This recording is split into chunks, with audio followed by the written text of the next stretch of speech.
এটা কিসের জন্য ঢালছো বাবু? এখানে ইন্দ্রাবাসনের টাকা পাবো তো, হ্যাঁ, তার জন্য ঢালবো। তো এই ঢালাইটা দিলে কি হবে? এই ঢালাইটা দিলে নিচে থেকে যে রসটা ওঠে, হ্যাঁ সেই দেওয়াটা রস উঠবে না। হ্যাঁ, কয়টা নিয়ে এসো বাবু, তো কাজ দিতে হবে। দেওয়া নিখো হ্যাঁ, দিয়ে দিবো। আচ্ছা, অনেকে যায় না মিস্ত্রিরা যে কিছু হবে না বলে। পরে কিন্তু প্লাস্টার করার সময় রঙগুলো ছেড়ে যায়, হাতে দেওয়ার বদলে বসার সময় রস ওঠে। জাম্পু ঢালাইতে অনেকে মিস্ত্রি জানে না যে জাম্পু ঢালাই কী যায়। মানে চেন্নাই কাজ করে আসছে তো, অলদিন দোতলা তিনতলা বাড়িতে নিচেটা কাজ করতেই পায় না। তোমার লেবার তো বাবু শোনো, আমার লেবারগুলো বাড়ি গেছে গো। বাড়ি গেছে। হ্যাঁ, তো এই বাড়িতে আপনারই নাকি? এই বাড়িটা আমার বড় বাবু।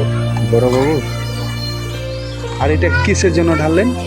এখানে একটা ঘর হবে, ওই আমাদেরকে থাকতে হবে, হ্যাঁ, তার জন্য আগে কি ঘরটা করে নিলাম। বাবু তো থাকতে দিবে না, না, এখানে দিও না, ওইদিকে দিতে হবে, এদিকে ঢেলে দিলে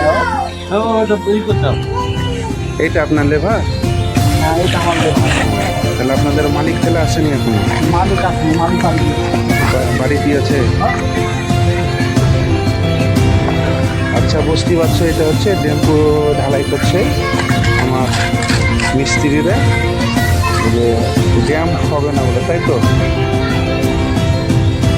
তো যাই হোক, খুব সুন্দর বাড়িটার ছক হয়েছে। আপনারা বেশি বেশি করে লাইক কমেন্ট করে আমার মিস্ত্রিগুলোকে একটু মনে সাহস দেবে। হ্যাঁ, এই ব্যাপার।